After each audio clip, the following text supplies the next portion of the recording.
ইয়াত অসমীয়া গৌবেগ কোনে দিছিলি এতিয়া কালি অসমীয়া গৌবেগ দিয়া কেইটা আহ আমি ইয়াতে থাকিম এখন অসম হয়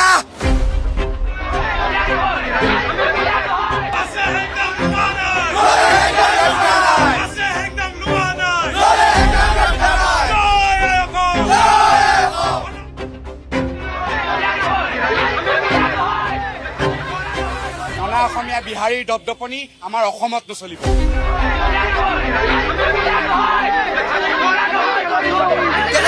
হাত উঠাইছে আমাৰো হাত আছে আমিও উত্তৰ দিব পাৰো প্ৰত্যুত্তৰ দিব পাৰো তেখেতে নিজকে অসমীয়া বুলি যিহেতু পৰিচয় দিছে তেখেতে যিহেতু কৈছে যে 1960 চনৰ আগৰ পৰাই তেখেত অসমত আছে তেতিয়াহ'লে আমি তেখেতক বিচাৰিব দিছো যে অসমীয়াৰ পৰিচয় তেখেতে এতিয়া দিয়ক যিসকলে কালি গৌবেগ অসমীয়া গৌবেগ ধ্বনি দিছিল তেওঁলোকক ধৰি আনক আৰু উচিত শাস্তি প্ৰদান কৰক এয়া আমাৰ দাবী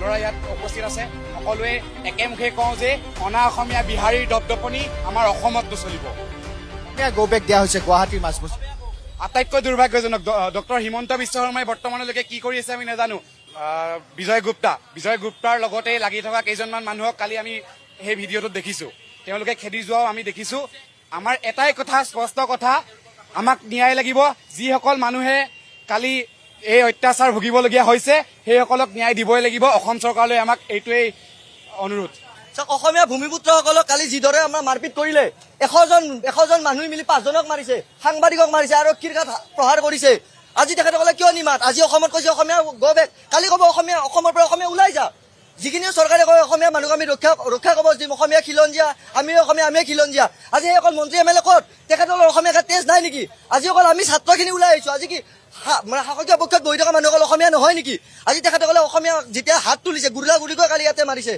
এইখন দোকানৰ পৰা কালি হেৰি কৰিছে আজি কিয় দোকানখিনি বন্ধ আজি তেখেতসকল কিয় ওলাই অহা নাই ওলাই আহিব লাগে তেখেতসকল ভূমিপুত্ৰসকলৰ গাত যিটো অত্যাচাৰ কৰিছে যিটো হাত দিছে অসমীয়া হিচাপে আমি সেই অন্যায় কোনোদিনে সহ্য নকৰোঁ তেখেতসকলে যদি হাত উঠাইছে আমাৰো হাত আছে আমিও উত্তৰ দিব পাৰোঁ প্ৰত্যুত্তৰ দিব পাৰোঁ কিন্তু আমি বহুত মৰ্যাদাত থাকি আমি কামখিনি আজি ইয়াতে অনুষ্ঠিত কৰিছোঁ আমি ইয়াতে অকল প্ৰতিবাদ কৰিছোঁ যে আমি কোনো ধৰণৰ উত্তাল পৰিৱেশৰ সৃষ্টি কৰা নাই কিন্তু যদি তেখেতসকলে এনেকুৱা ধৰণৰ অত্যাচাৰ কৰে কিন্তু আমিও চুপচাপ নাথাকোঁ আমাৰো হাত আছে আমিও জানো কেনেধৰণে প্ৰহাৰ কৰিব লাগে 100জনে 5জনক মাৰা কথাটো একদম তীব্ৰ ভাষাৰে গৰিহণা দিছোঁ আৰু যোনকেইজনে কালি অসমীয়া গৌবেগ কৈছে তেখেতসকলে যেতিয়ালৈকে ৰাজহুৱাভাৱে ক্ষমা নোখোজে আমি ইয়াতে চুপ নাথাকোঁ আজি অসমীয়া গৌবেগ কালি অসমীয়া খেদ এই শব্দটো আহিবলৈ অসমত বেছি দিন নাই কাৰণ আজি ভূপেন হাজৰিকাই এটা কথা কৈছিল আজিৰ অসমীয়াক নিচিনা অসম ৰসাতলৈ যাব এষাৰ কথা কিন্তু আজি আখৰে পূৰণ হৈছে কালি অসমীয়াক মাৰা সময়ত অসমীয়া মানুহকেইজনে কৈছে আমিও অসমীয়া তেখেতৰ লগত অসমীয়া তেজ নাই নেকি এজন অসমীয়া মানুহ মাৰাৰ পিছত আমি অসমীয়া তেখেতৰ ৰাজনৈতিক লাভালাভ লাগে নে কি লাগে আমি এইটো নাজানো কিন্তু এজন অসমীয়া হিচাপে তেখেতসকলে যিখিনি কথা চাই আছিলে সেইখিনি আমি তেখেতক তীব্ৰ ভাষাৰে গৰিহণা দিছোঁ অসমীয়াৰ গাত হাত দিয়া মানে এজন অসমীয়া নহয় গোটেই জাতিটোৰ গাত হাত দিয়া আৰু জাতিটো যদি নাথাকে অসমীয়া কেনেকৈ থাকিব আৰু অসমীয়া নাথাকিলে অসম নাথাকিব এটা অভিযোগ আছে গাঞ্জা ব্যৱসায় হয় বুলি ইয়াত হয় আমি জনাত আমি কালি ঘটনাটো চালো যে আমি প্ৰত্যক্ষভাৱে গম পালো যে ইয়াতে বহুত দিন ধৰণে গাঞ্জা ব্যৱসায় ৰিচেণ্টলি কিছুদিন আগতে G+ এইটো ঘটনা আপোনালোকক ধৰিছিলে তাৰে পিছতো তেখেতসকলে আহি কিনে ইয়াতে ব্যৱসায় কৰিবলৈ কেনেকৈ সাহস পালে তেখেতে সাহস ক'ত পালে যে ইয়াতে একদিন ধৰাৰ পিছত দুদিন ধৰাৰ পিছত হয়তো তেখেতসকলৰ কোনোবা ওপৰৰ পুঁজিপতিৰ হাত আছে যে তেখেতসকলে আজি জেলত যাব কাইলৈ ওলাই আহিব বা তেখেতসকলে আজি বিকিছে কালি তেখেতসকলে আমাক ভয় নকৰে চাগে আমাক ৰঙা চকু দেখাব পাৰে অসমীয়া জাতিক ৰঙা চকু দেখাই আছে তেখেতসকলে আমাক লৈ যাব আমি ওলাই আহিম আৰু বিকিম ইয়াতে এখন আৰ্য বিদ্যাপীঠ কলেজ এখন আছে আৰ্য হাই ছেকেণ্ডাৰী স্কুল এখন আছে মন্দিৰ আছে ইয়াতে যিখিনি ছাত্ৰ ছাত্ৰী আছে এইখিনি ইয়াৰ পৰা ল'ৰা ছোৱালীখিনি যদি ভাং খাই গাঞ্জা খাই নিচাযুক্ত দ্ৰব্য সেৱন কৰে তাৰে জগৰীয়াটো কোন হ'ব তাৰে জগৰীয়াটো প্ৰশাসন হ'ব লাগিব কিন্তু এখন বিহাৰী সম্প্ৰদায়ৰ লোকে যদি ইয়াতে যদি ব্যৱসায় কৰিছে বা অসমীয়া সম্প্ৰদায়ৰ লোকে ব্যৱসায় কৰক নিচাজাতীয় দ্ৰব্য অসমৰ পৰা সম্পূৰ্ণৰূপে নিষেধ হ'ব লাগিব হেমন্ত বিশ্ব শৰ্মাৰ বেনাৰ হোৰ্ডিঙত চবতে লিখি থাকে দেখোন এণ্ট্ৰি ড্ৰাগছ নিষিদ্ধ অসম আজি পল্টন বজাৰ চাওক গুৱাহাটীৰ মাজমজিয়াত ৰিহাবাৰীৰ নিচিনা জাগাত আৰ্যনগৰৰ নিচিনা জাগাত যদি ভাঙৰ ৰঙীয়া বেহা চলি থাকে তাৰ উত্তৰ কোন হ'ব তাৰ প্ৰত্যুত্তৰ কোন দিব আমি অসমীয়া হিচাপে উত্তৰ দিব লাগিব প্ৰত্যুত্তৰ আমি দিম কিন্তু আৰু সেই যিটো ঘৰ অৰ্থাৎ সেই বাসগৃহটো আমি এই মুহূৰ্তত দেখুৱাবলৈ চেষ্টা কৰিছোঁ এই যিটো নীলা বেৰৰ পিছফালে আপোনালোকে ঘৰ দেখিছে নীলা দৰ্জাৰ পিছফালে যিটো ঘৰ দেখিছে সেই ঘৰটোতে আচলতে এই নিষিদ্ধ সামগ্ৰীৰ এটা ৰমৰমীয়া বেহা চলে আৰু তাৰ বিৰুদ্ধে অভিযোগ আছিলে সেই অভিযোগৰ যেতিয়া এগৰাকী ব্যক্তিয়ে ইয়াত তেওঁ নিজাববীয়াকৈ তেওঁ বিভিন্ন ক্ষেত্ৰত বিভিন্ন ঠাইত তেওঁ অভিযান চলাই তেওঁ আহিছিলে এই স্থানলৈ আৰু তেতিয়া আচলতে সংবাদকৰ্মী আৰু সেইজন ব্যক্তিক জিতেন হালৈ নামৰ যিগৰাকী ব্যক্তি সেই ব্যক্তিগৰাকীক আক্ৰমণ কৰা হৈছিলে আৰু এই নীলা যিখন বেৰ আছে সেই বেৰৰ পিছফালে আপুনি যদি চাই ইয়াৰ পিছফালে এটা ঘৰ আছে আৰু সেই ঘৰটোৰ পিছফালে আৰু এটা বৃহৎ এৰিয়াৰ এটা ঘৰ দেখিবলৈ পোৱা যায় আৰু সেই তাতেই আচলতে এই গাঞ্জা ড্ৰাগছৰ যি ৰমৰমীয়া বেহা সেই ৰমৰমীয়া বেহা চলে গতিকে তাৰ বিৰুদ্ধে আচলতে আজি এনেধৰণে আছুৱে প্ৰতিবাদ সাব্যস্ত কৰা দেখিবলৈ পোৱা গৈছে বিভিন্ন দল সংগঠন আহি ইয়াত একত্ৰিত হৈ নৱনিৰ্বাচিত বিধায়কজনে যিহেতু তেখেতে নিজকে অসমীয়া বুলি যিহেতু পৰিচয় দিছে তেখেতে যিহেতু কৈছে যে 1960 চনৰ আগৰ পৰাই তেখেত অসমত আছে তেতিয়াহ'লে আমি তেখেতক বিচাৰিব দিছো যে অসমীয়াৰ পৰিচয় তেখেতে এতিয়া দিয়ক যিকেইটা মানুহে কালি যিকেইটা দুৰ্বৃত্তই কালি ইয়াতে অসমীয়া গৌবেগ ধ্বনি দি গৈছে তেওঁলোকক ধৰি আনি ৰঙা ঘৰলৈ পঠিয়াওক এইখিনিয়ে আমাৰ অসম চৰকাৰৰ প্ৰতি আমাৰ ভূমিপুত্ৰ মুখ্যমন্ত্ৰীজনৰ প্ৰতি দাবী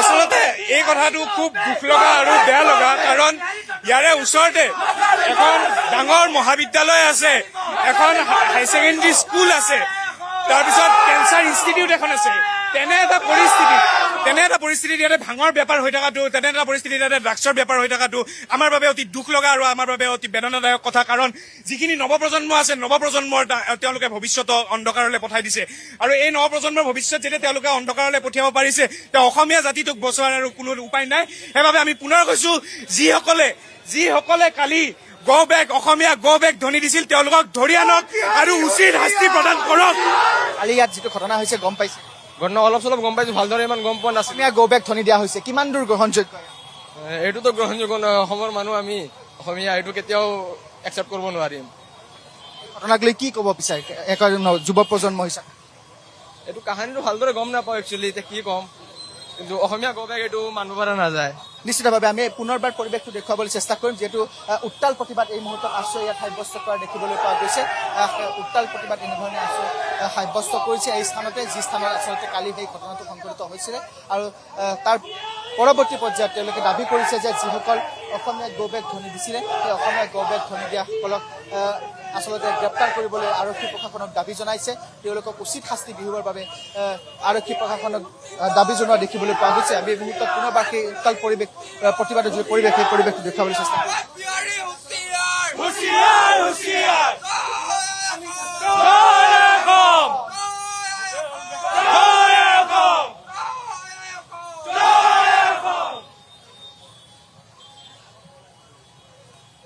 আমি পুনৰবাৰ ইয়াত যিসকল আছো নেতৃত্ব আছে আমি দেখুৱাইছো এনেধৰণে তেওঁলোকে উত্তাল প্ৰতিবাদ সাব্যস্ত কৰা দেখিবলৈ পোৱা গৈছে যি স্থানত আচলতে দীৰ্ঘদিনীয়া অভিযোগ উঠি আহিছিল গাঞ্জা বা ড্ৰাগছৰ সেই ভাঙি দিয়াৰ তেওঁলোকে সেই যিটো বাসগৃহ সেই বাসগৃহৰ দুৱাৰ ভাঙি দিবলৈ তেওঁলোকে এই মুহূৰ্তত চেষ্টা কৰিছে আমি এই মুহূৰ্তত দেখুৱাইছো উত্তাল প্ৰতিবাদ সাব্যস্ত কৰা এই মুহূৰ্তত দেখিবলৈ পোৱা গৈছে এয়া যিটো বাসগৃহৰ আমি কথা কৈছিলো সেই বাসগৃহৰ দুৱাৰ এই মুহূৰ্তত ভাঙি দিবলৈ চেষ্টা কৰিছে আছুৰ যিসকল নেতা আছে আছুৰ নেতাসকলে এই মুহূৰ্তত সেই বাসগৃহৰ দুৱাৰখন ভাঙি দিবলৈ চেষ্টা কৰিছে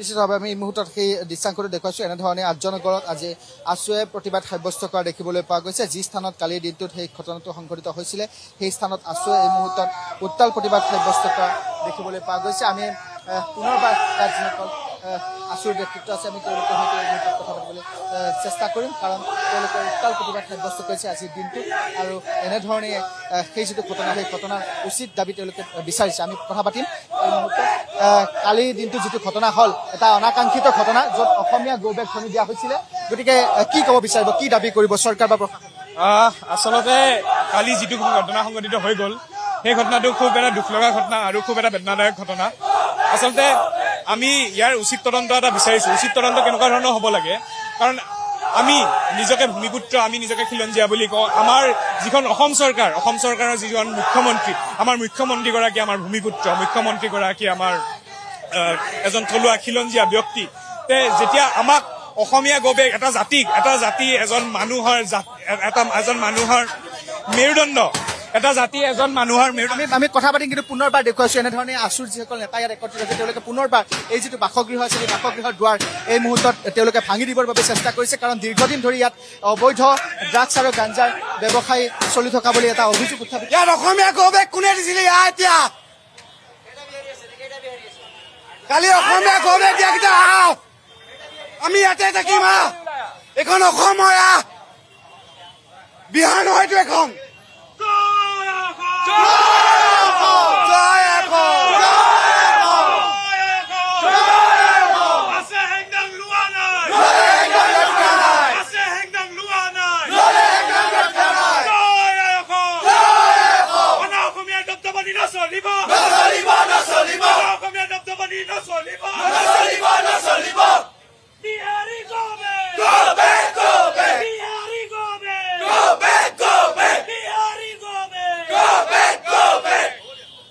পুনৰবাৰ কথা পাতিবলৈ চেষ্টা কৰিম। কালি অসমীয়া গৌবেগ ধৰি দিয়া হৈছে, আজি আপোনালোকে বিহাৰী গৌবেগ বুলি কৈছে।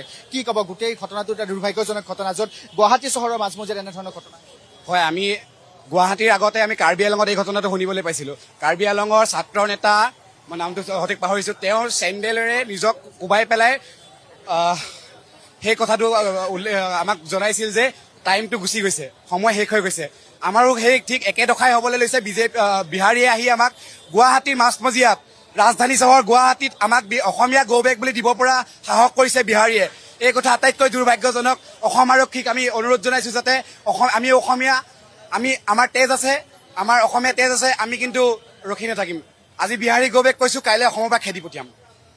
সেই কথা। কাৰ্বি আংলঙত আমাৰ কাৰ্বি জনজাতিৰ লোকসকলক যি অত্যাচাৰ কৰিছিল বিহাৰীসকলে, সেইসকলে অসমীয়া গৌবেগ বুলি, চাইনিজ গৌবেগ বুলি কাৰ্বিসকলক যি কথা কৈছিল, আজি আমাৰ অসমত থাকি অসমীয়া গৌবেগ বুলি ক'ব পাৰিছে। ইয়াতকৈ লাজজনক কথা একো হ'ব নোৱাৰে। অসম চৰকাৰক এটাই অনুৰোধ জনাইছোঁ, ইয়াৰ বিৰুদ্ধে বিহিত ব্যৱস্থা লওক। ধন্যবাদ। কালি যিসকলে অসমীয়া গৌবেগ দিছিলে কি প্ৰত্যাহ্বান জনাব বিচাৰিব? সেই প্ৰত্যাহ্বান এটাই, আমি এতিয়াও আছোঁ, আমি সন্ধিয়ালৈকে আছোঁ, তেওঁলোক আহক। তেওঁলোকে যিহেতু কালি অসমীয়া গৌবেগ বুলি এই স্থানৰ পৰাই কৈছিল, আমিও এই স্থানতেই আছোঁ। আপোনালোক আহক, আমাক সন্মুখৰ পৰা প্ৰতিদ্বন্দ্বিতা কৰক, আহক।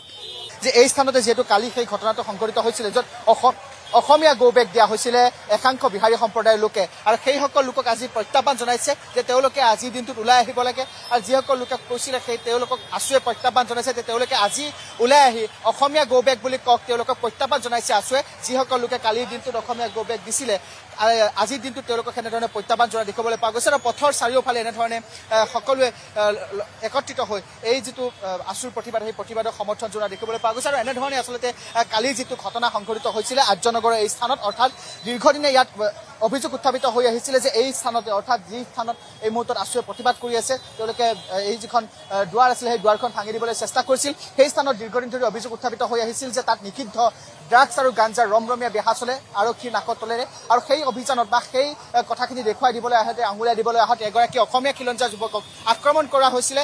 আৰু সেই যিটো বিহাৰী সম্প্ৰদায়ৰ যিসকল লোক আছিলে তেওঁলোকে অসমীয়া গৌবেগ দিছিলে, অৰ্থাৎ কাৰ্বি আংলঙত যেতিয়া অসমীয়া গৌবেগ, চাইনিজ গৌবেগ বুলি কোৱা হৈছিলে, সেই একেই ঘটনাৰ পুনৰাবৃত্তি কাইলৈ ৰাজধানী চহৰ গুৱাহাটী মহানগৰীৰ মাজমজিয়াত সেই ঘটনাটো দেখিবলৈ পোৱা গৈছিলে, যি ঘটনাই এতিয়া তীব্ৰ চাঞ্চল্য ৰাজ্যজুৰি সৃষ্টি কৰা দেখিবলৈ পোৱা গৈছে।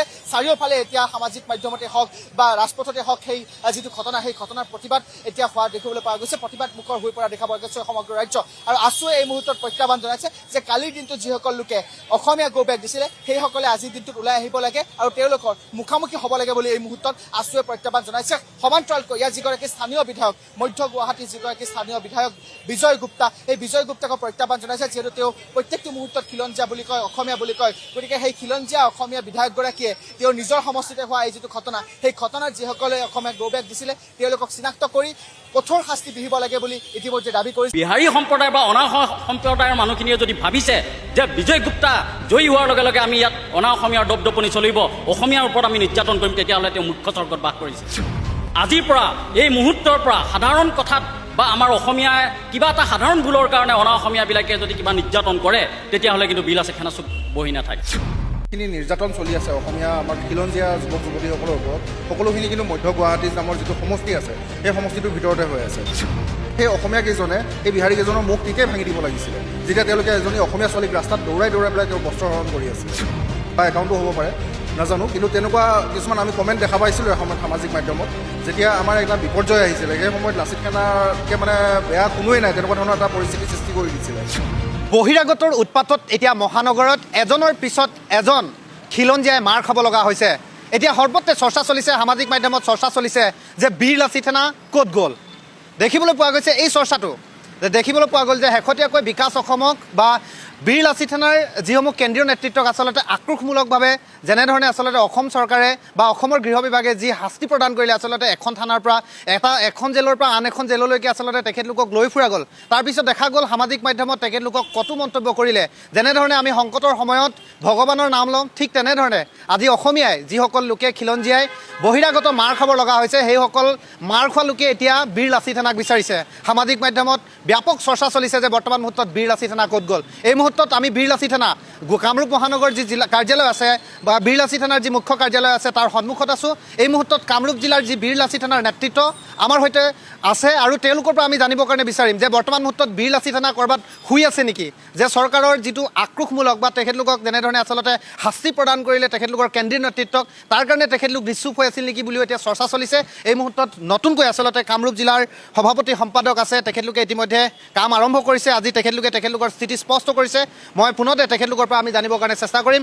যিহেতু নতুনকৈ আপুনি মুখ্য সচিবৰ দায়িত্ব লৈছে আৰু দেখা গৈছে এটাৰ পিছত এটা যেতিয়াৰ পৰাই এই নিৰ্বাচন শেষ হ'ল আৰু বিজয় গুপ্তাই যেতিয়াই এই অসমত নিৰ্বাচন খেলিবৰ কাৰণে যি বিজেপিয়ে টিকেট প্ৰদান কৰিলে, তাৰ পিছতেই কিন্তু এই নিৰ্বাচনৰ পিছতেই কিন্তু এটাৰ পিছত এটা আমাৰ বাই ভনী সমান্তৰালভাৱে ভাই ককাই আজি অনা অসমীয়াৰ কোবত এতিয়া থাকিব পৰা হোৱা নাই। এই মুহূৰ্তত বীৰ লাচিত সেনাৰ স্থিতি কি?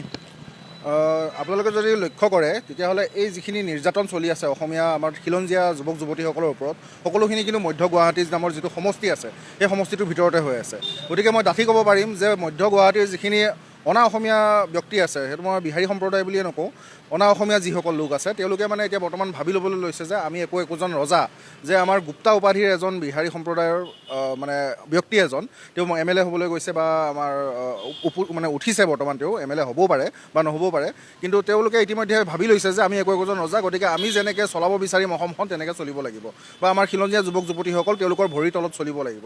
এইটো এক নম্বৰ মানে কি বুলি ক'ম, মানে একেবাৰে অসম্ভৱ আৰু এটা হাস্যকৰ কথা যে সেই যোৱাকালি পৰহিলৈকে যিসকলৰ অস্তিত্ব নাছিলে অসমত, আজি 20 বা 25 বছৰ আগতে অসমত আহি পেলাই থিতাপি লোৱা এইসকল ব্যক্তিয়ে যদি আজি নিজকে ৰজা বুলি ভাবিবলৈ লয়, তেতিয়াহ'লে কাটা তাৰৰ তলেৰে সদায় পাৰ হৈ থকা ব্যক্তিসকলেও নিজকে ৰজা বুলিয়ে ভাবিব। গতিকে এনেকুৱা ধৰণৰ হাস্যকৰ কথা তেওঁলোকে নিজে নাভাবি তেওঁলোকে এইটো চিন্তা চৰ্চা কৰক যে মই সুদূৰ বিহাৰ বা মধ্যপ্ৰদেশ হওক বা উত্তৰ প্ৰদেশৰ পৰা আহি অসমত থিতাপি লৈ পেলাই চাকৰি কৰি আছোঁ, ব্যৱসায় কৰি আছোঁ, গতিকে মই অসমীয়া খিলঞ্জীয়াসকলৰ তলত বহতীয়া হৈ থাকিব লাগিব, কেতিয়াও মই তেওঁলোকৰ ওপৰত গৈ ৰজা হ'ব নোৱাৰিম। সেই চিন্তাধাৰাটো তেওঁলোকৰ মনত নিজে যদি ভৰাই ল'ব পাৰে ভৰাই লওক, অন্যথা অনাগত দিনত আমি সেই মানে যিটো চিন্তাধাৰা আছে, যিটো মই মাত্ৰ ব্যক্ত কৰিলোঁ, এইটো তেওঁলোকৰ মূৰত আমি নিজে বলপূৰ্বকভাৱে ভৰাই দিবলৈ বাধ্য হ'ম। দেখা যায় যে এই গোটেই বিষয়টোক যিহেতু এটাৰ পিছত এটা এগৰাকী আমাৰ মহিলাক, আমাৰ ভনীক বস্ত্ৰ ফালি দিছে, কিন্তু এই গোটেই কাৰুকাৰ্যটোক ক'ত সাহস পাইছে, যিহেতু আৰক্ষীয়ে তেখেতলোকক এৰেষ্ট কৰিছে, পুনৰবাৰ তেখেতলোকে জামিন লৈ ওলাই যাব, এই কাৰ্যটো যে আৰম্ভ যে হৈছে এইটো কেতিয়াও অসমৰ কাৰণে শুভ লক্ষণ নহয়। এই ক্ষেত্ৰত প্ৰশাসনৰ ভূমিকাটো কেনেকুৱা হ'ব লাগে? সেইটো একদম মানে দুখৰ বিষয়। তাতে মই আৰু এটা কথা ক'ব বিচাৰিম যে ওচৰে পাজৰে যিখিনি আমাৰ অসমীয়া লোক আছিলে তেওঁলোকেও এইখিনি ক্ষেত্ৰত অকণমান সাহস দেখুৱাব লাগিছিলে। আমাৰ তাত আহোমৰ তেজ আছে বা আমাৰ লাচিত সেনাৰ তেজ আছে, আমাৰ লাচিত বৰফুকনৰ তেজ আছে, গতিকে সেই তেজ লৈ পেলাই যদি আমি পানী হোৱা নাই তেজ, তেতিয়াহ'লে সেই অসমীয়া কেইজনে এই বিহাৰী কেইজনৰ মুখ তেতিয়াই ভাঙি দিব লাগিছিলে, যেতিয়া তেওঁলোকে এজনী অসমীয়া ছোৱালীক ৰাস্তাত দৌৰাই পেলাই তেওঁৰ বস্ত্ৰহৰণ কৰি আছিলে। সেই ব্যৱস্থাটো নকৰাৰ কাৰণে মই দুখিত, কাৰণ বাহিৰৰ মানুহে এইবিলাক কাৰণতে ক'বলৈ সুযোগ সুবিধা পায় যে অসমীয়া জাতিটো কেঁকুৰাৰ জাতি। এইটো শুনিবলৈ নিন্দনীয় কথা বা দুখ লগা কথা যদিও এইটোৱে সত্য আজিৰ দিনত। যেনেকৈ আপুনি আৰম্ভণিতে ক'লে যে বীৰ লাচিত সেনা ক'ত আছে, লুকাই আছে নে ক'ৰবাত সোমাই আছেগৈ, এনেকুৱা ধৰণৰ প্ৰশ্ন কিছুমান মানুহে কৰিবলৈ বিচাৰিছে, কিন্তু সেই একেসকল ব্যক্তিয়ে তেওঁলোকৰ ভুৱা একাউণ্টো হ'ব পাৰে, কিবা এটা নম্বৰৰ সংখ্যা এটা একাউণ্ট আছিলে, এটা ৰুম এটা আছিলে, তাৰ পৰা থকা কোনো এটা ভুৱা একাউণ্টো হ'ব পাৰে, নাজানো, কিন্তু তেনেকুৱা কিছুমান আমি কমেণ্ট দেখা পাইছিলোঁ এসময়ত সামাজিক মাধ্যমত। যেতিয়া আমাৰ এটা বিপৰ্যয় আহিছিলে সেই সময়ত লাচিত সেনাতকৈ মানে বেয়া কোনোৱেই নাই, তেনেকুৱা ধৰণৰ এটা পৰিস্থিতি সৃষ্টি কৰি দিছিলে। কিন্তু আজিৰ দিনত সেই একেকেইটা একাউণ্টৰ পৰা এটা ধৰণৰ প্ৰশ্ন আহিছে যে বীৰ লাচিত খানা ক'ত গ'ল, যে অসমীয়াৰ ওপৰত অত্যাচাৰ চলি থকা সময়ত তেওঁলোক নিমাত কিয়? আমি নিমাত নহয়, আমি নিশ্চুপ নহয়, আমি মাত্ৰ পৰ্যবেক্ষণ কৰি আছোঁ। আমি চাই আছোঁ যে অসমীয়া জনতা কেনেকুৱা এটা মানে পৰ্যায়লৈ যাব পাৰে, সহ্য কৰিব পাৰে। আৰু তাৰ লগতে আমি অনা অসমীয়াসকলকো মানে নিৰীক্ষণত ৰাখিছোঁ যে তেওঁলোকে যেনেধৰণে নিজকে ভাবিব লৈছে যে আমি একোজন ৰজা, সেই চিন্তাধাৰা আমি অতি সোনকালে সলনি কৰিম বুলি সমগ্ৰ অসমবাসীক প্ৰতিশ্ৰুতি দিছোঁ আজি এই মঞ্চৰ পৰা। আনপিনে মই বিক্ৰম কোচ ডাঙৰীয়া আছে, তেখেতৰ পৰা জানিবৰ কাৰণে বিচাৰিম, যিহেতু আপোনালোকৰ এই সমিতিখনে নতুনকৈ দায়িত্ব লৈছে আৰু আপোনালোকৰ দায়িত্ব লোৱাৰ পিছতেই কিন্তু এই এটাৰ পিছত এটা বিপৰ্যয়। মই কৈছোঁৱে, যেতিয়া আমি সংকটৰ সময়ত যেতিয়া আমি ভগৱানৰ নাম লওঁ, ছেইম তেনেকুৱা ধৰণে আচলতে এতিয়া সকলোৱে চৰ্চা কৰিছে যে আজি অসমীয়া বিপদত, আজি কোনেও যেতিয়ালৈকে নিজৰ পিঠিত আচলতে কোবটো নপৰে কেতিয়াও অনুভৱ নকৰে। গতিকে বীৰ লাচিত সেনাই পুনৰবাৰ আগবাঢ়ি অহাটো অসমবাসী ৰাইজে বিচাৰিছে। এই ক্ষেত্ৰত আপোনালোকৰ এইবাৰ স্থিতি কি হ'ব? প্ৰথম কথা হ'ল বীৰ লাচিত সেনাৰ যিজোপা বটবৃক্ষ, ইয়াক কেতিয়াও মানুহে মোহাৰি বা ভাঙি শেষ কৰিব নোৱাৰে, প্ৰথম কথা। আৰু দ্বিতীয় কথা, আপুনি যিটো কথা ক'লে যে আমাক এচাম ব্যক্তি আছে, এচাম অপশক্তি আছে, যি আমাৰ অসমীয়াই তেওঁলোকে আমাক সততে সমালোচনা কৰে। তেওঁলোকে যিকোনো ধৰণৰ মানে সাধাৰণ কথা এটা পালে বীৰ লাচিত সেনাক তেওঁলোকে সমালোচনা কৰে। কিন্তু আজি আমাৰ প্ৰশ্ন হ'ল যে সেইসকল ব্যক্তি ক'ত গ'ল? অসমীয়াৰ স্বাৰ্থত এই যে ফেচবুক লাইভ কৰে কেইটামান মানে ভিউৱাৰ্ছৰ কাৰণে, কেইটামান কমেণ্টৰ কাৰণে যে ফেচবুকত তেওঁলোকে মানে কি আহে, তেওঁলোকে ক'ত গ'ল? যে আজি কিছুদিনৰ আগতে আমাৰ ভোট হৈ গ'ল, ইতিমধ্যে সভাপতি ডাঙৰীয়াই ক'লে যে আজি 24 ঘণ্টাত 3টাকৈ ঘটনা হ'ল। 3টা ঘটনাই অনা অসমীয়া সম্প্ৰদায়ৰ মানুহে অসমীয়া যুৱক যুৱতীসকলক নিৰ্যাতনৰ, সেই 3টা ঘটনাৰ মূল কেন্দ্ৰস্থল হ'ল মধ্য গুৱাহাটী। আজি যে এই মধ্য গুৱাহাটী, এইটো কি সংকেত দিলে যে আমাৰ অসমৰ কাৰণে, আমাৰ কামৰূপখনৰ কাৰণে বা আমাৰ গোটেই অসমীয়া জাতিটোৰ কাৰণে আচলতে এই কি সংকেত বহন কৰিলে? এবাৰ অসমীয়া জাতিটোৱে ভাবিব লগা হ'ল বা ভাবিবলৈ সময় সমাগত। কিয়নো কাৰণ এই বিজয় গুপ্তা যেতিয়া কেণ্ডিডেট হিচাপে তেওঁক নিয়োগ কৰি মানে টিকেট দিলে, তেতিয়াৰ পৰা এনেকুৱা এটা হ'ল নেকি যে বিজয় গুপ্তাই মানে ৰজা হৈ গ'ল, বিজয় গুপ্তাই MLA হৈ গ'ল। কিন্তু তেওঁলোকে ভাবিছে বিজয় গুপ্তা এজন MLA হে, ৰাইজতকৈ তেওঁ উদ্ধত নেকি? গতিকে মধ্য গুৱাহাটীত বসবাস কৰা এই বিহাৰী সম্প্ৰদায় বা অনা সম্প্ৰদায়ৰ মানুহখিনিয়ে যদি ভাবিছে যে বিজয় গুপ্তা জয়ী হোৱাৰ লগে লগে আমি ইয়াত অনা অসমীয়াৰ দপদপনি চলিব, অসমীয়াৰ ওপৰত আমি নিৰ্যাতন কৰিম, তেতিয়াহ'লে তেওঁ মূৰ্খ স্বৰ্গত বাস কৰিছে।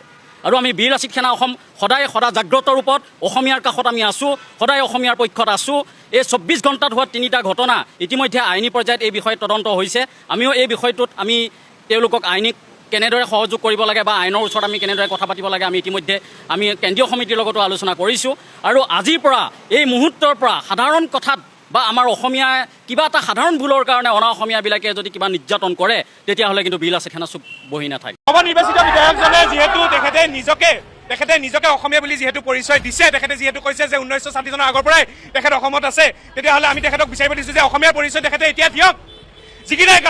যিকেইটা মানুহে কালি, যিকেইটা দুৰ্বৃত্তই কালি ইয়াতে অসমীয়া গৌবেগ ধ্বনি দি গৈছে, তেওঁলোকক ধৰি আনি ৰঙা ঘৰলৈ পঠিয়াওক। যদি আমাক গৌবেগ ধ্বনি দিছে, তাৰ অৰ্থ হ'ল যে আমাৰ ভূমিপুত্ৰ মুখ্যমন্ত্ৰীজনকো গৌবেগ ধ্বনি দিছে। কালি অসমীয়া গৌবেগ দিছে, তেখেতে যদি এজন অসমীয়া, তেখেতৰ আজি গা শিয়ৰ নাই নেকি? তেখেতৰ নুন শিয়ৰ নাই নেকি? তেখেতৰ আজি কেঁচা তেজ নাই নেকি?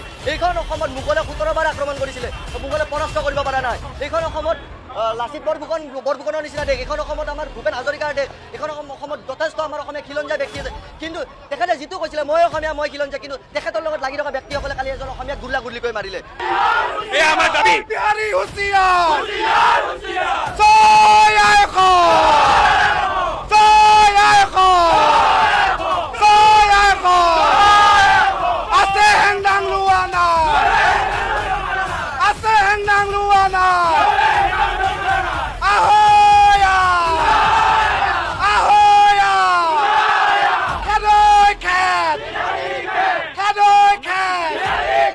ভূপেন হাজৰিকাই এখন কথা কৈছিলে, আজিৰ অসমীয়াক নিছিলে অসম ৰসাতলৈ যাব। কাইলৈ যিকেইজনে 5জনক 100জন মানুহ মিলিছিলে, তাৰে অসমীয়া মানুহখিনি কৈছে মই অসমীয়া, মই অসমীয়া। তেখেত যদি অসমীয়া, তেখেতৰ যদি অসমীয়া সঁচা তেজ আছিলে, কালি অসমীয়া মানুহক তেখেতে হাত যাব নিদিলে হয়। কিন্তু আমি অসমীয়া বুলি কোৱা ডাঙৰ কথা নহয়, অসমীয়া স্বাভিমান থাকিব লাগিব, জাতীয়তাবাদ থাকিব লাগিব। ইয়াতে ভাঙৰ ৰঙে বেহা চলি আছে, ইয়াতে এখন কলেজ আছে, ইয়াতে আমাৰ কলেজৰ আৰ্য বিদ্যালয় কলেজৰ সাধাৰণ সম্পাদক ইয়াতে আছে, সভাপতি আছে। বাকী পৰৱৰ্তী কথাখিনি ইহঁতে ভালকৈ জানিব যে এখন কলেজখনত কি চলি আছে, ইয়াৰ ভাঙৰ প্ৰভাৱ কি পৰিছে। মোৰ সাধাৰণ সম্পাদক মহোদয়ক বাকী তথ্যখিনি আগবঢ়াবলৈ অনুৰোধ জনালোঁ। কালি যিটো ঘটনা সংঘটিত হৈ গ'ল আৰ্যনগৰত, এইটো এটা খুব অতি দুখ লগা খবৰ আৰু দুখ লগা বিষয়। আমি অসমীয়া জাতিটো আমি সকলোৱে জানে আমি এটা খুব অতিথিপৰায়ণ জাতি, যাৰ বাবে আমি যোনে মানুহ আহিছে, যিয়ে আহিছে, আমি সকলোকে আদৰি লৈছোঁ। তেওঁলোকে ইয়াতে ব্যৱসায় কৰিছে, আমি সেইখিনি কথা আদৰি লৈছোঁ। কিন্তু আমাৰ জাতিটোৰ জাতিৰ মাটিতে আমাক যদি গৌবেগ ধ্বনি দিছে, সেইখিনি কথা কিন্তু আমি তীব্ৰ ভাষাৰে গৰিহণা দিছোঁ। আমি অসম চৰকাৰৰ প্ৰতি এটা অনুৰোধ জনাব বিচাৰিছোঁ, যিহেতু অসম চৰকাৰৰ মুখ্যমন্ত্ৰীজনো এজন ভূমিপুত্ৰ, এজন খিলঞ্জীয়া অসমীয়া। যদি আমাক গৌবেগ ধ্বনি দিছে, তাৰ অৰ্থ হ'ল যে আমাৰ ভূমিপুত্ৰ মুখ্যমন্ত্ৰীজনকো গৌবেগ ধ্বনি দিছে। তে ইয়াৰ এগেইনষ্টত যাতে আমাৰ মুখ্যমন্ত্ৰীয়ে এক দৃঢ় ব্যৱস্থা গ্ৰহণ কৰে, এক অতি ভাল ব্যৱস্থা গ্ৰহণ কৰে, তাৰ বাবে আমি অনুৰোধ জনাব বিচাৰিছোঁ, অসম চৰকাৰক আমি অনুৰোধ জনাব বিচাৰিছোঁ যাতে এনেধৰণৰ ঘটনা যাতে পুনৰ সংঘটিত নহয়। আৰু যদি এনেধৰণৰ ঘটনা পুনৰ সংঘটিত হয়, অতিথিপৰায়ণ জাতি হৈ পেলাইও কিন্তু আমি স্তব্ধ হৈ বহি নাথাকিম। আমি সাংবিধানিকভাৱে যিধৰণে আমাৰ সংবিধানে আন্দোলন কৰিবৰ বাবে আমাক অনুমতি দিছে, সাংবিধানিকভাৱে আমি শান্তিপূৰ্ণভাৱে আন্দোলন কৰি যাম। নৱনিৰ্বাচিত বিধায়কগৰাকী হৈছে তেওঁ কি ক'ব মধ্য গুৱাহাটীৰ? মধ্যগুৱাহাটীৰ নৱনিৰ্বাচিত বিধায়কগৰাকী যিহেতু তেখেতে নিজকে অসমীয়া বুলি কয়, তেখেতে 1960 চনৰ আগৰ পৰাই তেখেতে অসমত থকা বুলি কয়, নিজকে অসমীয়া বুলি কয়। আমি তেখেতক অনুৰোধ জনাব বিচাৰিছোঁ তেখেতে নিজৰ অসমীয়াৰ পৰিচয় দিয়ক। যিকেইজনে অসমীয়া গৌবেগ ধ্বনি দিছিলে তেওঁলোকক ধৰি আনি ৰঙাঘৰলৈ পঠিয়াওক, জেললৈ পঠিয়াওক। আমি এইখিনি কথা ক'ব বিচাৰিছোঁ।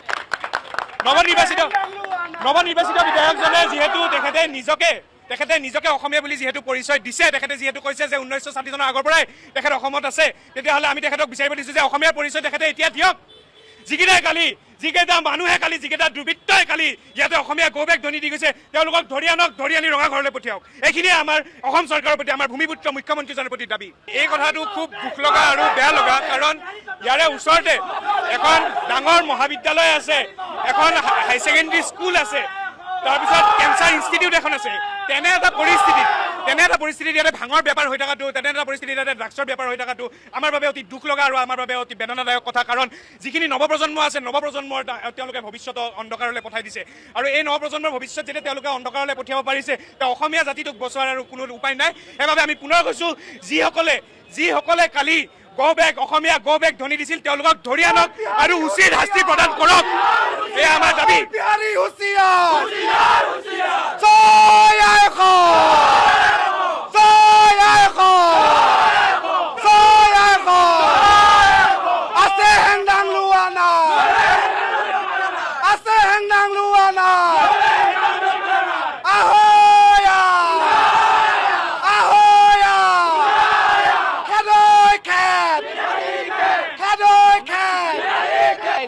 তেওঁ যিহেতু নতুনকৈ ইয়াত নৱনিৰ্বাচিত হৈছে, তেওঁ যিহেতু অসমৰ এজন খিলঞ্জীয়া ব্যক্তি, তেওঁক আমি অনুৰোধ জনাইছোঁ, অসমত তেওঁৰ যি অঞ্চল, আচলতে তেওঁৰ সমষ্টিত আমাৰ অসমীয়া গৌবেগ আমি শুনিবলৈ পাইছোঁ। আটাইতকৈ দুখজনক কথা, আমি অসমীয়া হিচাপে আমাৰ বুকুখন কি বুলি ক'ম, বুকুখন খুন্দা মাৰি ধৰে যে অসমীয়া গৌবেগ আমি অসমত শুনিবলৈ পাইছোঁ।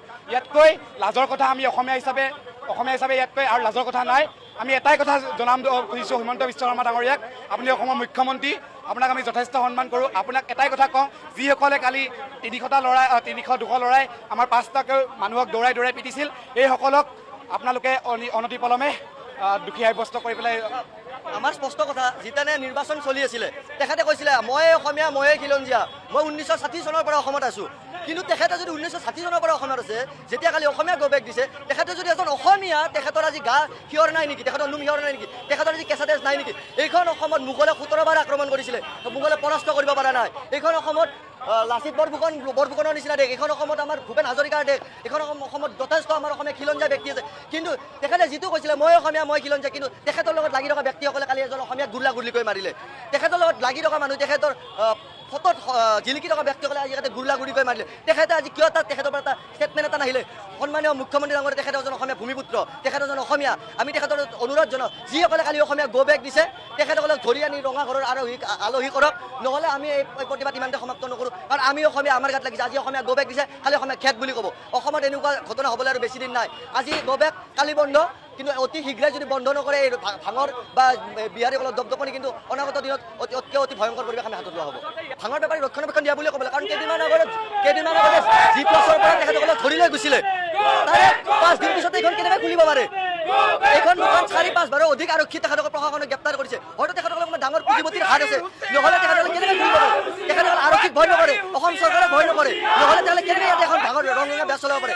ইমানে আজি খোলক তেখেতসকলে, আজি খোলক, আমি চাম তেখেতসকলে কিমান সাহস আছে।